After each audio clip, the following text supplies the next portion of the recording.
Hello students, welcome to the polytechnic classes. आज इस sessions में हम लोग बात करने वाले हैं थर्ड सेमेस्टर के लिए कि थर्ड सेमेस्टर में जो मेरा पेपर है वो 2 पेपर है। ध्यान से समझिएगा और दोनों पेपर को मेरा किस तरीक़ा से पढ़ाने का जो स्ट्रेटजी होगा उसके लिए बात करेंगे। ठीक है, पहला जो सब्जेक्ट है वो है ईडीसी। ठीक है, ईडीसी और दूसरा जो सब्जेक्ट है उसका नाम है ईसीएन।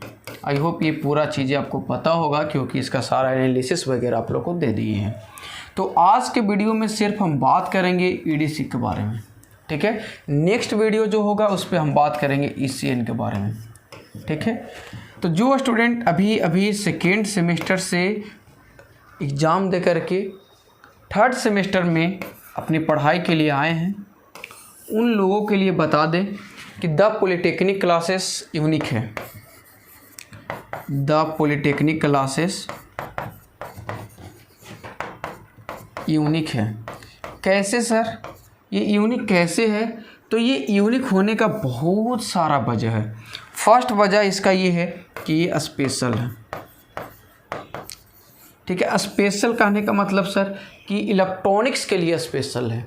अगर कोई भी चीज़ स्पेशल होता है जिसके लिए शायद वो बेहतर होता है औरों से, ऐसा नहीं है कि और ख़राब है, औरों से बेहतर है। मेरा कहने का मतलब ये है कि यहाँ पे जितने भी कंसंट्रेशन लगाया जाए वो एक ही चीज़ है, वो है इलेक्ट्रॉनिक्स इंजीनियरिंग।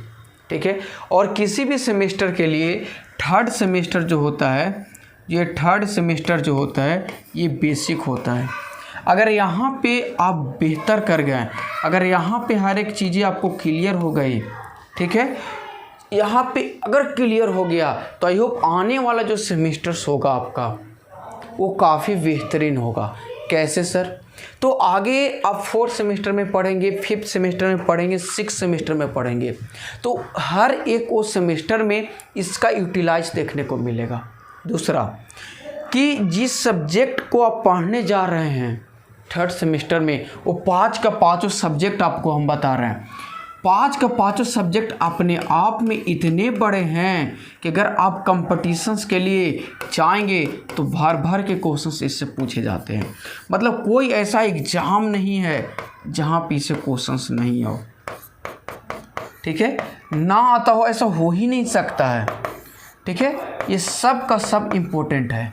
ठीक है, जिसमें 2 सब्जेक्ट को मैं डील कर रहा हूँ, ईडीसी और ईसीएन, जो कि ये दोनों सब्जेक्ट में इतना कंसेप्ट है कि शायद ये दोनों से ज़्यादा हमें नहीं लगता है कि पीसीडी और ईएमआई में उतना कंसेप्ट होगा।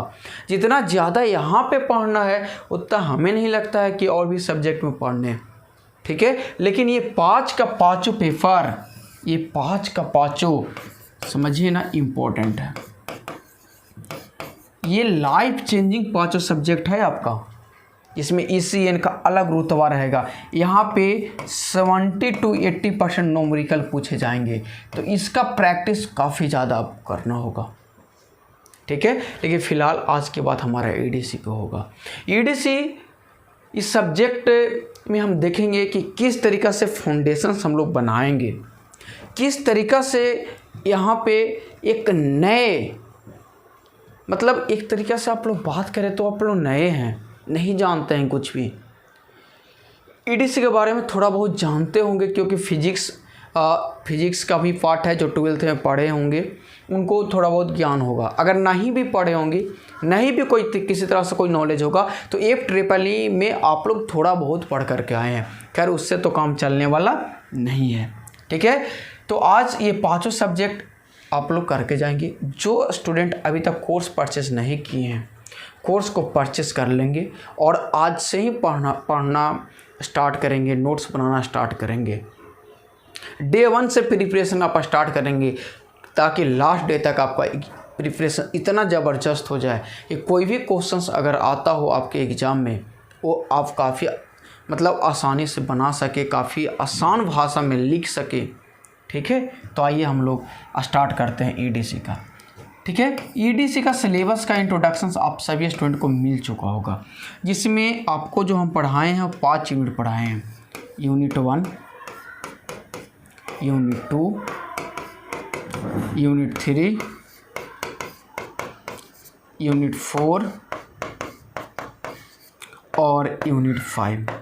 ये अगर एक लाइन में बताएं कि सर इस समय पढ़ना क्या है, तो यूनिट 1 में आपको बेसिक सेमीकंडक्टर के बारे में पढ़ना है, ठीक है, और पीएन जंक्शंस के बारे में पढ़ना है, या फिर बोले तो डायोड के बारे में पढ़ना है, ठीक है। और एक और इसमें अगर ऐड कर लो तो एंड फिल्टर, ठीक है। ये 3 टॉपिक यूनिट 1 में पढ़ना।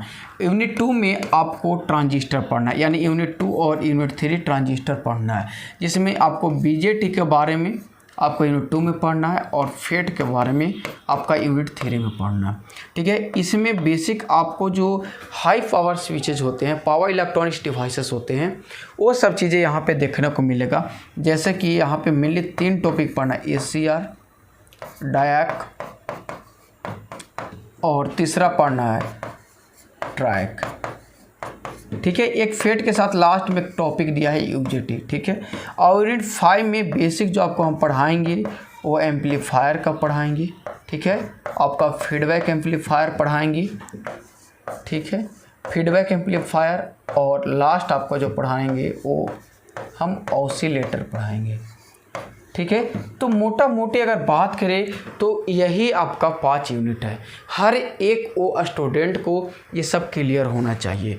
अगर आपको कहीं भी सिलेबस पूछा जाए तो आप खट से पूरा चीज़ बता देंगे कि यूनिट 1 में सेमीकंडक्टर, डायोड और फिल्टर पढ़ना था, यूनिट 2 में बीजेटी पढ़ना था, यूनिट 3 में फेट पढ़ना था, यूनिट 4 में ACR, ट्रैक, डायक जो पावर इलेक्ट्रॉनिक्स डिवाइसेस होते हैं वो पढ़ना है, यूनिट 5 में आपका एम्पलीफायर, फीडबैक एम्पलीफायर और ऑसिलेटर के बारे में पढ़ना है। तो ये टोटल आपका 5 यूनिट है।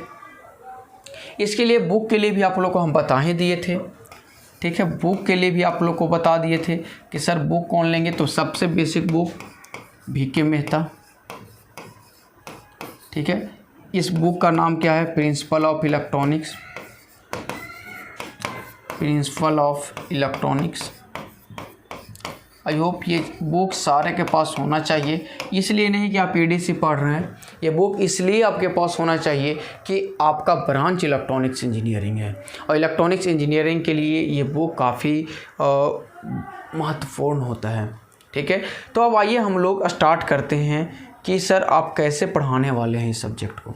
तो सबसे पहले इस सब्जेक्ट को हम लोग पढ़ाएंगे कि इलेक्ट्रॉनिक्स से हम लोग क्या समझते हैं, ठीक है।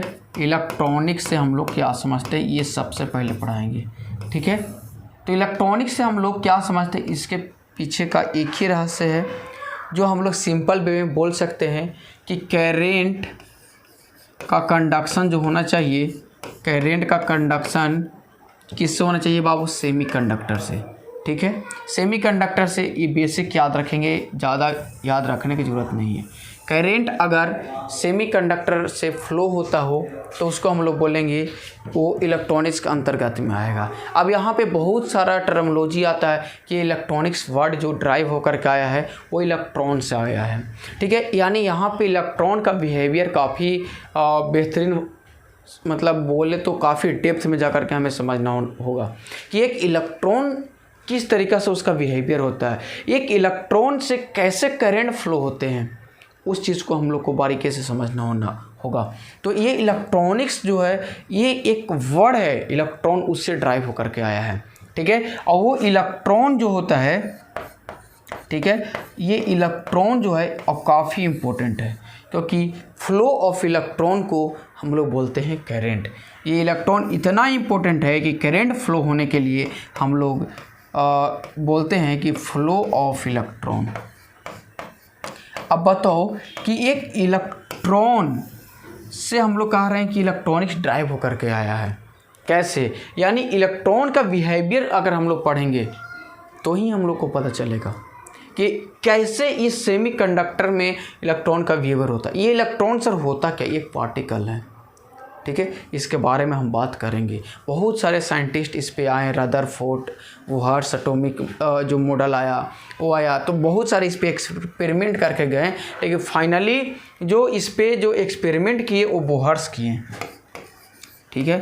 फाइनली ये इस पे बोहर्स एक साइंटिस्ट थे जो लास्ट में मतलब ये जो बता करके गए वही यहाँ पे सही हुआ, ठीक है। यहाँ पे इन्होंने बताया कि बोहर्स एटॉमिक मॉडल में इन्होंने इस चीज़ के बारे में बात किया, ठीक है। वो इन्होंने बहुत सारा चीज़ें बता करके गया है यहाँ से, ठीक है।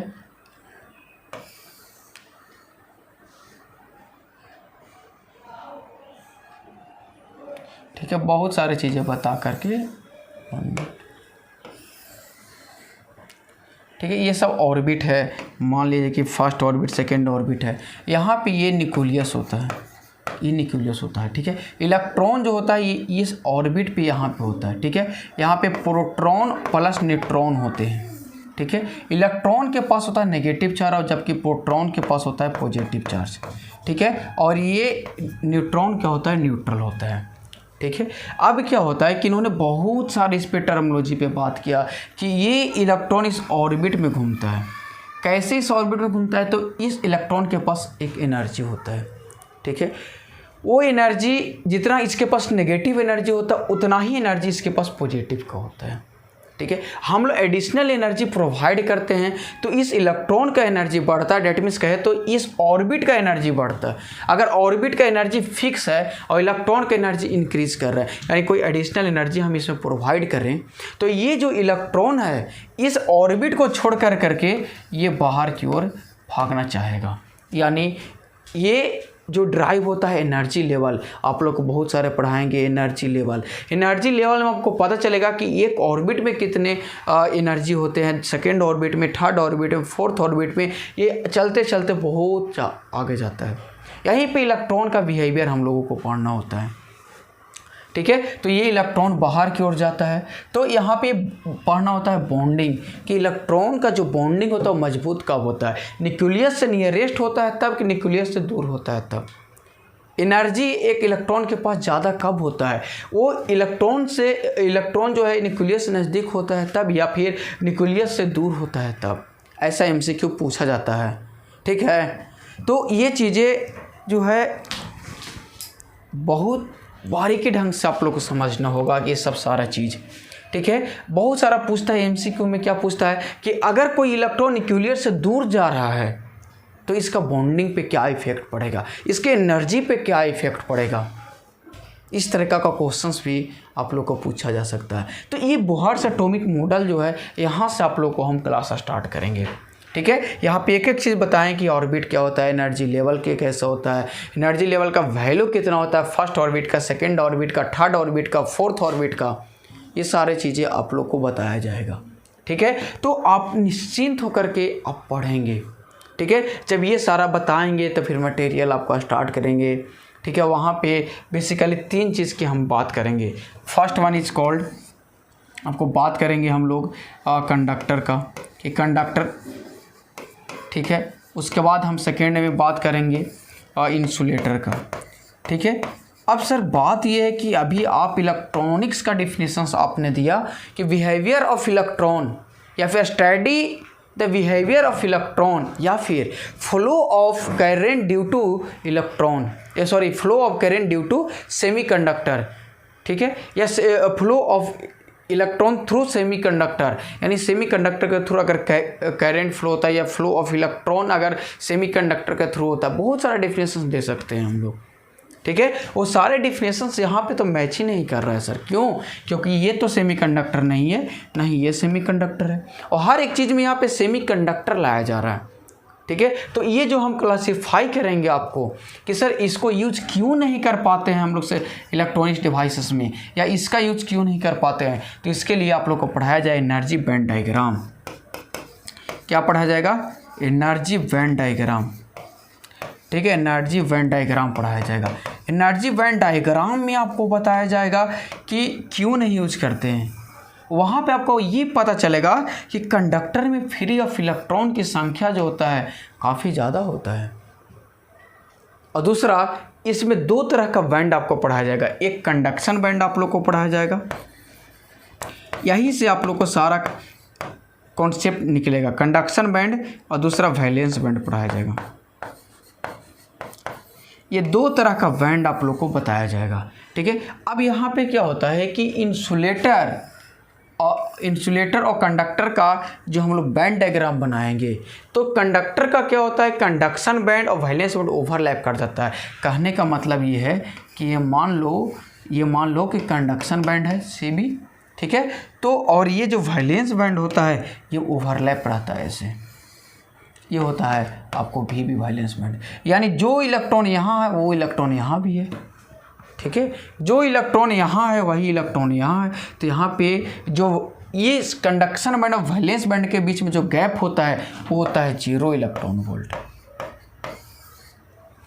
क्लियर है। लेकिन वही जब बात करते हैं इंसुलेटर का, तो इंसुलेटर में जो कंडक्शन बैंड और वैलेंस बैंड होता है उसमें बहुत ज़्यादा गैप होता है।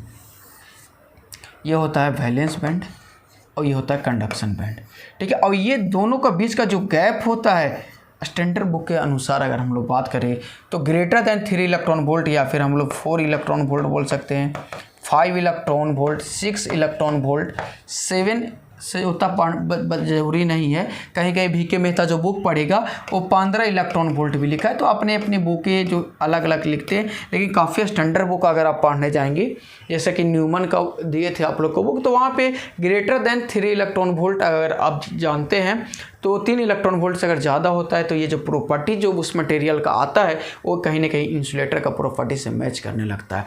कहने का मतलब क्या होता है कि सब लोग बोलते हैं कि सर यहाँ पे ग्लास जो होता है इसमें करंट फ्लो क्यों नहीं करता है, तो ग्लास में इसका बॉन्डिंग इतना ज़्यादा होता है कि जो यहाँ पे ये जो बॉन्ड बना होता है ये बॉन्ड ब्रेक ही नहीं हो पाता है। अब बॉन्ड सर होता क्या है, तो बॉन्ड कहने का मतलब ये यहाँ पे होता है जिसमें आपको एक इलेक्ट्रॉन होता है और एक होल होता है। इसको हम लोग इलेक्ट्रॉन पूरा EDC में बात करेंगे और ये इसको हम लोग होल से बात करेंगे, ठीक है। जब बॉन्ड ब्रेक करता है तो इलेक्ट्रॉन जो है, जब बॉन्ड ब्रेक करता है तो इलेक्ट्रॉन यहाँ से निकल करके ऊपर जाता है, ठीक है। और ये इलेक्ट्रॉन जो आता है इसी को हम लोग नाम देते हैं फ्री इलेक्ट्रॉन, इसका नाम देते हैं फ्री इलेक्ट्रॉन। और यही फ्री इलेक्ट्रॉन जो है वो करंट फ्लो करने के लिए काम में आता है, यही फ्री इलेक्ट्रॉन के कारण करंट फ्लो होता है। तो आप याद रखिएगा कि अगर कोई ऐसा बोलता है कि flow of electron is known as current, तो देखिए बेसिकली ये सही है, लेकिन बहुत हद तक अगर सही है, बहुत इंटरव्यू अगर जाइएगा वहाँ पे ऐसा पूछा जाएगा, क्वेश्चंस को घुमाया जाएगा कि करंट फ्लो करने के लिए कौन सा इलेक्ट्रॉन ये करता है, पार्टिसिपेट करता है, या कौन सा इलेक्ट्रॉन जो होता है करंट फ्लो करने के लिए यूज किया जाता है, उस टाइम आपको नाम बताना होगा। फ्री इलेक्ट्रॉन जो है यही पार्टिसिपेट करता है फ्लो, और इलेक्ट्रॉन का जो फ्लो होता है, जो करंट का फ्लो होता है, तो यही फ्री इलेक्ट्रॉन के कारण होता है। लेकिन ग्लास में ये इलेक्ट्रॉन यहाँ तक पहुँच ही नहीं पाता है। सर ये इलेक्ट्रॉन यहाँ तक नहीं पहुँच पाता है तब सर, जब ये इलेक्ट्रॉन यहाँ तक नहीं पहुँच पाता है, कहने का मतलब ये बॉन्ड ही नहीं ब्रेक होता है। अब बॉन्ड नहीं ब्रेक होता है तो ये इलेक्ट्रॉन यहाँ नहीं जाएगा, इलेक्ट्रॉन नहीं जाएगा तो करंट फ्लो नहीं होगा। कहने का मतलब क्या है कि ये ग्लास देखते हो, इसको काफ़ी ज़्यादा अगर आप हीट कर देंगे, काफ़ी ज़्यादा इसके एडिशनल एनर्जी देंगे हीट के फॉर्म में, अगर हीट के फॉर्म में काफ़ी इसका एनर्जी देंगे तो ये ग्लास क्या हो जाएगा, टूट जाएगा। ग्लास क्या हो जाएगा, टूट जाएगा। अगर नहीं है तो आप क्या करेंगे, इसको गर्म करेंगे, गर्म करने का चेक करेंगे। ग्लास हो, सूखा लकड़ी हो, पेन हो, या कोई वैसा इंसुलेटिंग मटेरियल हो, वो सब क्या हो जाता है, आपको जल जाता है, कहीं टूट जाता है, ठीक है, जिसके कारण ये इसमें करंट फ्लो नहीं हो पाता। ये एक इंसुलेटिंग मटेरियल है, क्यों, तो आपको जवाब देना होगा कि इसका बॉन्ड ब्रेक नहीं पाता, इसका बॉन्ड जो होता है काफ़ी स्ट्रांगली बॉन्डेड होता है ये।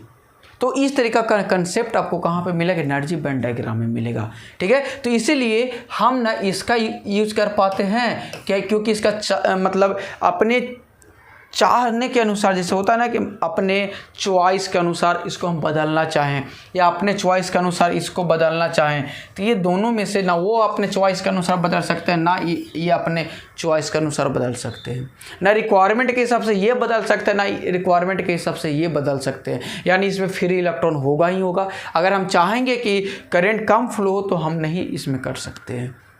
जैसे लोहा, सोना, चांदी, इसमें हम बहुत इसका जो अपना इंटरनल रेसिस्टेंस होता है वो अलग चीज़ होता है, उसके कारण जो भी होता है वो अलग चीज़ें होता है, ठीक है। लेकिन यहाँ पे हाई रेसिस्टेंस काफ़ी होता है, इसलिए ये दोनों जो है ये दोनों जो है हम लोग यूज नहीं करते हैं। तो एक तीसरा रास्ता खुला हम लोग को, वही तीसरा रास्ता जो खुला जिस पे हम लोग बात करते हैं वो है सेमीकंडक्टर। वो क्या है आपका? सेमीकंडक्टर है, वो है सेमीकंडक्टर। और यही सेमीकंडक्टर के बारे में हम पूरा अध्ययन करेंगे। अब सर ये सेमीकंडक्टर का एनर्जी बैंड डायग्राम आप बनाइएगा तो सेमीकंडक्टर का एनर्जी बैंड डायग्राम जो होता है वो कंडक्शन बैंड और वैलेंस बैंड के बीच में कुछ गैप होता है। ये अगर कंडक्शन बैंड है और ये वैलेंस बैंड है, यहाँ से MCQ आपका पूछा जाता है काफ़ी ज़्यादा, ठीक है। और ये एनर्जी बैंड गैप जो होता है इसका EG से हम लोग डिनोट करते हैं। ये जो होता है अप्रॉक्सीमेट, अगर हम लोग बात करें सर अप्रॉक्सीमेट कितना होगा, तो अप्रॉक्सीमेट 1 इलेक्ट्रॉन वोल्ट होता है, ठीक है। इसमें एक ये बेनिफिट होता है कि कोई भी यहाँ पे अगर मटेरियल रखा हुआ है इसका आसानी से हम लोग बॉन्ड ब्रेक करेंगे, यहाँ से हीट अप्लाई करेंगे, ठीक है। हीट अप्लाई करेंगे तो यहाँ से बॉन्ड ब्रेक होकर के यहाँ पहुँचेगा, यानी ये इलेक्ट्रॉन यहाँ आ जाएगा। इसका नाम हम लोग क्या देते हैं, आप लोग का ही बताएं, इसका नाम होता है फ्री इलेक्ट्रॉन। इलेक्ट्रॉन का ये सिंबल है। अब यहाँ पे करंट आसानी से फ्लो होता है। अब सर यहाँ पे हीट देंगे, यानी हीट देंगे कहने का मतलब नथिंग बट ये एक तरह से टेम्परेचर अप्लाई करेंगे, एक टेम्परेचर अप्लाई करेंगे। तो टेम्परेचर यहाँ सेल्सियस में और केल्विन में दोनों में अप्लाई करेंगे, लेकिन फिलहाल जो हम बात करेंगे 2 टेम्परेचर्स की बात करेंगे। कौन कौन सा 2 टेम्परेचर्स यहाँ पे हम बात करेंगे, वो कौन दोनों टेम्परेचर्स होगा? तो 2 टेम्परेचर्स होगा, एक होगा 0 केल्विन, एक होगा आपका 0 केल्विन और दूसरा जो होगा आपको 300 केल्विन होगा, ठीक है। बेसिकली इसी पे हम बात करेंगे। 300 केल्विन को हम लोग रूम टेम्परेचर बोलते हैं, रूम टेम्परेचर। और यहीं से MCQ आपसे पूछा जाएगा। और 0 केल्विन की एब्सोल्यूट टेम्परेचर बोला जाता है, एब्सोल्यूट टेम्परेचर, ठीक है। तो ये सेमीकंडक्टर जो है, ये सेमीकंडक्टर जो है ये 0 केल्विन पे कैसा काम करता है, तो 0 केल्विन पे ये जो काम करता है इंसुलेटर के जैसा। और यही क्वेश्चन सबसे ज़्यादा पूछा जाता है। जबकि ये 300 केल्विन या 300 ग्रेटर देन 300 केल्विन या रूम टेम्परेचर से ज़्यादा पे ये हम लोग कहते हैं कि एज आ अगर हम लोग ऐसा डायरेक्टली नहीं कहेंगे, लेकिन एज आ क्या होता है कि करेंट कंडक्शन नहीं होता, जबकि बॉन्ड ब्रेक होकर के इलेक्ट्रॉन अवेलेबल होने लगता है। तो स्टार्टिंग जो करेंट का फ्लो ये 300 केल्विन के बाद होने लगता है, तो हम लोग बोलते हैं ये कि ये क्या है, एज आ कंडक्टर, यानी जो हम लोग अभी तक पढ़ रहे थे कि कंडक्टर, तो उसके जैसा काम करने लगता है। यानी 300 केल्विन से ज़्यादा हम पढ़ाएंगे। 300 केल्विन जो होता है अगर सेल्सियस में आप लोग को हम बताएं तो 27 डिग्री सेल्सियस होता है, ठीक है। क्योंकि अगर कोई भी केल्विन या फिर सेल्सियस अगर ऐसा हो तो यहाँ पे 273 प्लस अगर 27 करेंगे तो ये केल्विन में कन्वर्ट हो जाएगा, यानी 300 केल्विन आ जाएगा। यानी 273 में 27 डिग्री सेल्सियस है तो 300 केल्विन आ जाए। जितना काम करेंगे ज़्यादा करेंगे ये तो 273 के साथ आप ऐड कर लीजिएगा, ठीक है। तो ये बेसिकली जो होता है कि यहाँ पे हम अभी पढ़ा रहे थे कंडक्टर और इंसुलेटर, ठीक है। तो हम सेमीकंडक्टर से ऑलरेडी इंसुलेटर भी बना सकते हैं और कंडक्टर भी बना सकते हैं। तो हम क्यों यूज़ करेंगे स्पेशली कंडक्टर या स्पेशली इंसुलेटर? ज़रूरत नहीं है। अगर कोई एक चीज़ से 2 काम हो जाता है, यानी अगर मैं 2 काम को करने में सक्षम हूँ तो 2 लोगों को क्यों लाऊंगा, खुद ही कर लेंगे। कैपेबिलिटी है मेरे अंदर, कहीं से किसी तरीक़े से जो 2 आदमी मिलकर के काम करेंगे वो हम अकेले करेंगे, दोनों में कोई डिफरेंस होगा ही नहीं, तो फिर क्यों हम लोग 2 आदमी से काम करवाएं, खुद ही कर लेंगे ना। तो वही चीज़ यहाँ पे भी बहुत सारे साइंटिस्ट ऐसा एक्सपेरिमेंट किए, जैसा कि बताएं रदरफोर्ड बताएं, आपको ये बुहार बताएं, तो ये दोनों ने काफ़ी इस पर मेहनत किया, काफ़ी इस पर बताया। देन आफ्टर ये सब चीज़ें ड्राइव होकर के आया, ये सब बहुत सारा चीज़ें आपको पढ़ाए जाएंगे, बताए जाएंगे, ठीक है। तो चलिए कोई बात नहीं, ये सब बताएंगे अभी, ठीक है। तो यहाँ पे आपको यही समझा रहे थे कि सेमीकंडक्टर जो हम लोग यूज इसलिए किए कि जब हीट जो हम लोग प्रोवाइड करते हैं, टेम्परेचर जो हम लोग अप्लाई करते हैं एडिशनल, जिस कारण यहाँ बॉन्डिंग ब्रेक होता है तो ये इलेक्ट्रॉन उठ करके यहाँ चला जाता है और यहाँ पे होल क्रिएट हो जाता है।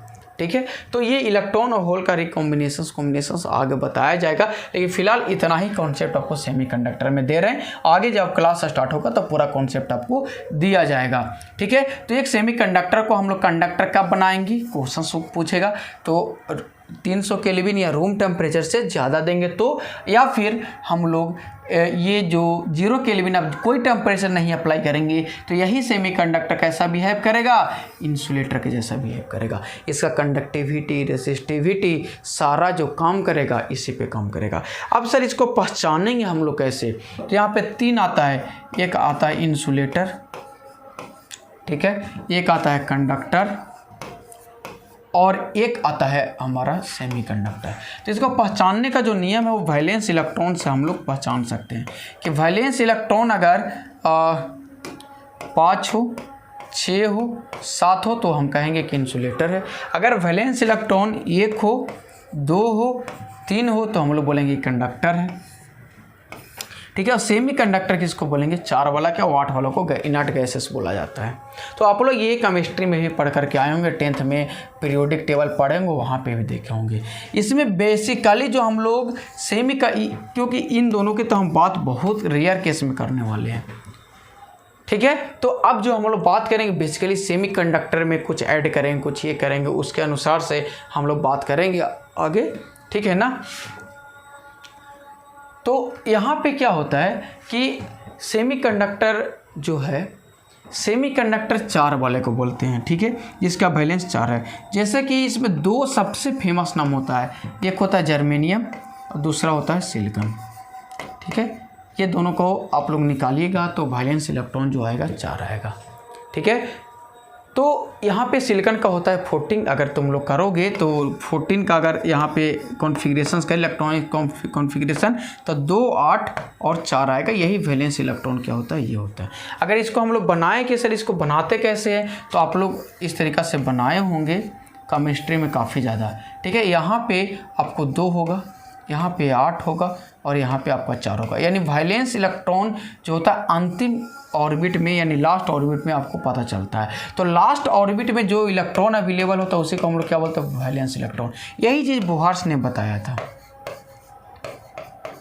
ठीक है ना। तो ये सब चीज़ें क्लास में आप लोग को बहुत अच्छे से डिटेल वे में कराए जाएंगे, ठीक है। तो ये चीज़ें हम बताएंगे काफ़ी डेप्थ में, ठीक है। तो ये सेमीकंडक्टर का कुछ कंसेप्ट यहाँ बताएंगे। अब इसके बाद टाइप की हम लोग बात करेंगे, सर टाइप क्या होता है। तो 2 तरह की इसका टाइप की हम बात करेंगे। First one is called intrinsic और सेकेंड वन इज कॉल्ड बात करेंगे एक्सट्रिंसिक। क्लियर है। तो इंट्रिंसिक और एक्सट्रिंसिक सेमीकंडक्टर जो होगा वो हम लोग कैसे डिफाइन करेंगे।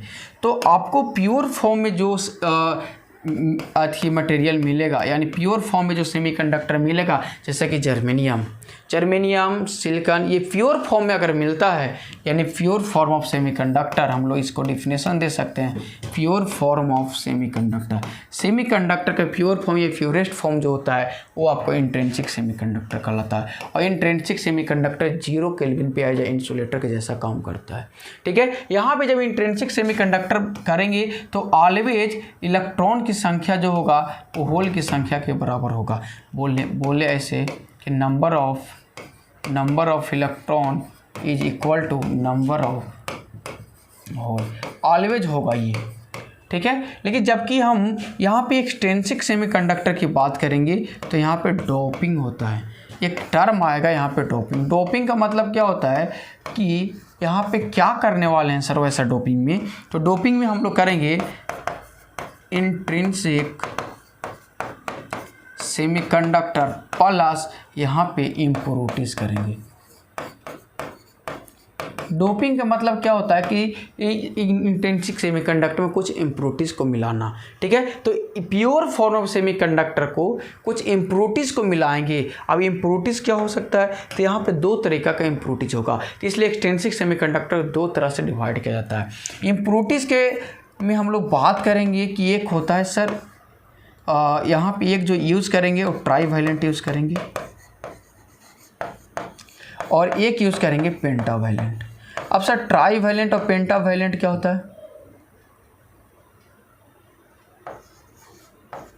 क्या होता है। तो अभी आप लोग को हम सिखा रहे थे कि क्या सिखा रहे थे कि वैलेंस इलेक्ट्रॉन, तो वैलेंस इलेक्ट्रॉन जिसका 3 होगा उसको ट्राईवैलेंट बोलेंगे, ठीक है। और वैलेंस इलेक्ट्रॉन जिसका 5 होगा इसलिए इसको हम लोग पेंटावैलेंट बोलेंगे, ठीक है।